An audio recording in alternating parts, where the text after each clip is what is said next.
Hey, good Steward sisters. It is Coach Kim, your Christian financial coach and the founder of To Be a Good Steward. I help Christian women develop healthy financial stewardship habits, create a winning game plan for your finances to become financially free. If this is the content that you are looking for, go ahead and click the subscribe button below for more financial stewardship content based on biblical principles. If this is your first time seeing me, I'd like to welcome you to my channel. Now, let's address my past few videos. I think since I rebranded this channel, you guys see just white walls. Right now, I am in the process of remodeling my home office. So, hence the reason why there's only the white background because I am almost done. I cannot wait to finish it out so you ladies can see where I'll be chatting with you from in the future. But I'm just ready to get this over with because I'm like, these white walls look so bland, but it is coming.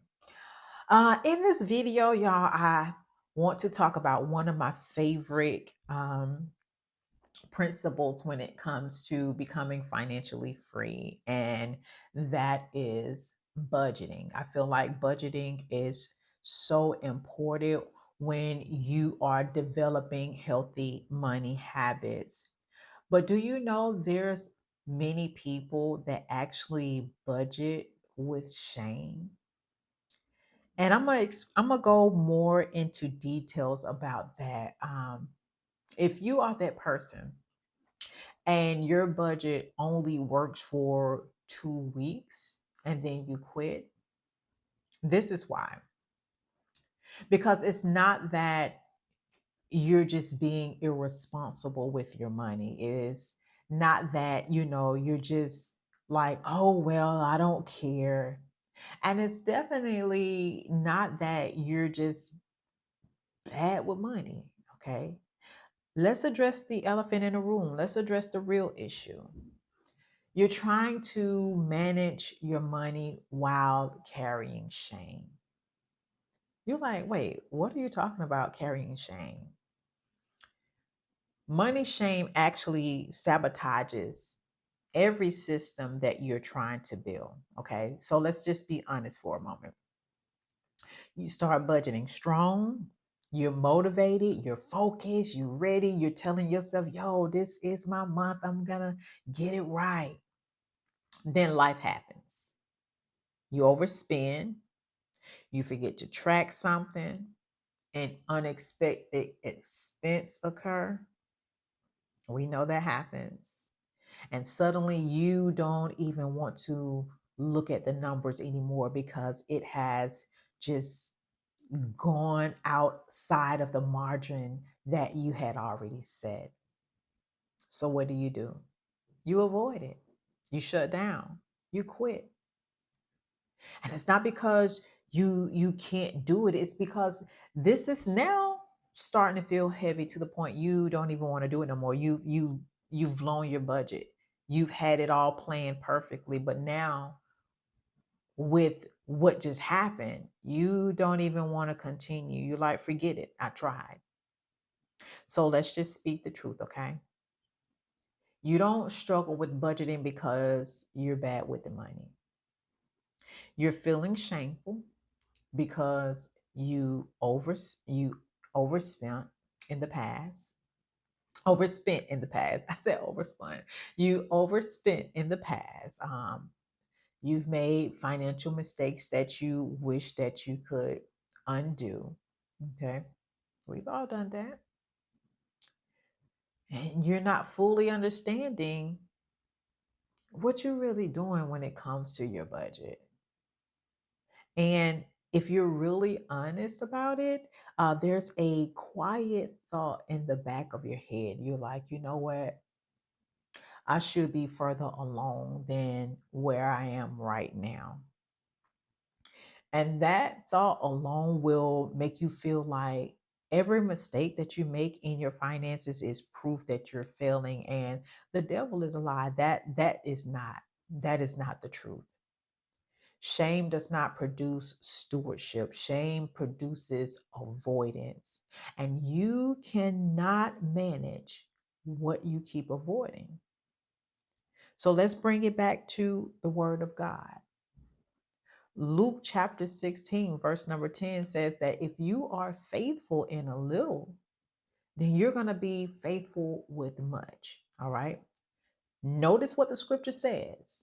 It didn't say if you are perfect in little.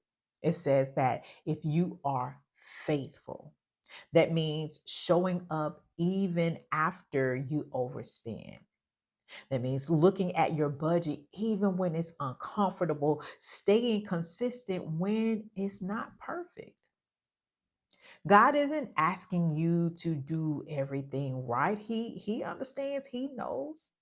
But what he's asking for you to do is to stay present, because stewardship isn't about how perfect you can create your budget, how perfectly, you get it right every month. No, it's about your willingness and your consistency to do so. That's what God is looking at, and your heart posture towards it.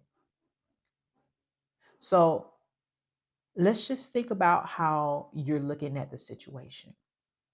And here's where many Christian women you get stuck at. You're trying to follow a budget that does not match your real life. You create this strict, unrealistic plan, like you're not going to eat out for an entire month, or you're cutting back everything extra immediately, or you're going to be super disciplined starting right now today. And I know it sounds good. You're motivated for the first day. Then this happens. You break your own rules. Then you feel guilty. Then you just go and abandon the entire plan. That's not lack of discipline. What that is that system that you created of being really strict all of a sudden, instead of gradually stepping into it.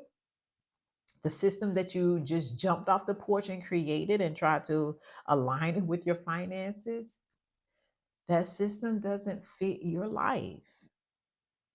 See, your budget should reflect who you are right now. Your budget reflects your real habits. Your budget reflects your real responsibilities. It reflects your real capacity. Because your budget only works in if it only works in theory, then it's going to fail in real life. Yeah. So I want to coach you through this, okay? Instead of asking yourself, why can't I stick to my budget? I want you to replace that question with, is my budget designed for the lifestyle that I'm living right now? And when you begin to see stewardship as management instead of it being a restriction, when you start seeing your budget as a tool instead of a punishment, you start planting in your mind like, I don't even have to run from this, because this budget is helped me to manage. And I know I may not get it right all the time, but it's here to help me to manage. And the more that you're understanding that, the more you'll start using it on a month to month basis. So let me help you out, sis. I'm going to give you some practical tips that you can take away so that you can budget without shame. Because I know that many women, Christian women, we start, we mess up, and then you're just like, you know what, forget it. I don't want to do it anymore. All right. So write down these practical tips that I'm about to give you. Okay. Number one, I want you to build a grace-based budget. All right. This grace-based budget is going to include some fun money. All right. Allow yourself to have some fun. Now, I'm not saying that you have to go spend a whole lot of money, but you can scale it down to do some of the simple things by yourself or with your family, with your spouse, but give yourself some fun money. You're not called to a life of financial punishment. Nobody wants to feel that way. If your budget doesn't allow room for joy, then guess what? You're not going to stay committed. You're just not, okay? Balance discipline with grace. It can be done because I can testify to that. All right. Number two, I want you to track weekly, not monthly. Waiting until the end of the month, honey, that can be too late for a lot of us, okay? That's too late for a lot of us. What I want you to do is check in weekly. This allows you to catch overspending early. This will allow you to make some small adjustments if you need to. This will allow you to stay aware and you not become overwhelmed, okay? Consistency is going to help you build your confidence. And then number three, I want you to adjust. Make some adjustments when necessary. And you don't have to feel guilty about making adjustments. That's what being a good steward is all about. This is when transformation happens. If something isn't working, honey, what we do, we adjust it, okay? That is not failure. Girl, that is stewardship. A budget that gets adjusted is a budget that gets used. You're being consistent with it. And so let me just close it out with this. I want to remind you, this budget that you're starting to become familiar with and get into a relationship with, this is not meant to be a punishment for you, okay? It's your plan of action. It's a plan that God can work through. It's a tool that's going to help you get clarity. It's going to help you have some peace, and it's going to give your coins some direction. All right, sis? So you're not going to be perfect, but what I'm asking you to do is commit to be faithful. All right, being a faithful steward. And it starts with shifting your mindset and staying consistent with budgeting. And I know this hit home for a lot of my sisters because you've tried over and over and over this budget thing and it didn't work out because somewhere something messed up and you just got frustrated. I know, I understand, but get back to it. I want you to remain faithful. This time, remain faithful. All right. If this spoke to you, sis, I want you to type the word plan below, because if you're saying that you're going to become a better steward, it's definitely going to take some planning and some praying, okay? A lot more praying than planning. But I want you to drop the word plan because you're planning to make a change in how you view budgeting, okay? Like I say, this is one of my favorite topics that I love to talk about. One of the key principles to financial stewardship. And it's a hard conversation that many people don't like to have. But I make this conversation comfortable because you have to give your money a job to do. If you don't, your money will run you. It surely will. Now, if you are serious about becoming a better steward, if you have not, go ahead, click that subscribe button below because I'm here to walk with you through the good, the bad, the craziness of financial stewardship. I am here to walk with you. All right. I have created an ebook. It is 10 financial challenges that Christian women face today. And that ebook is all yours for free. The download button is in the description box below. And I want you to definitely take time and go through that because you'll identify some things that you may have stumbled on when it comes to becoming a better steward and you understand why this is happening. All right. So it's in the description box below. Beloved, I will see you on the next video. Until then, have an amazing day. Bye bye.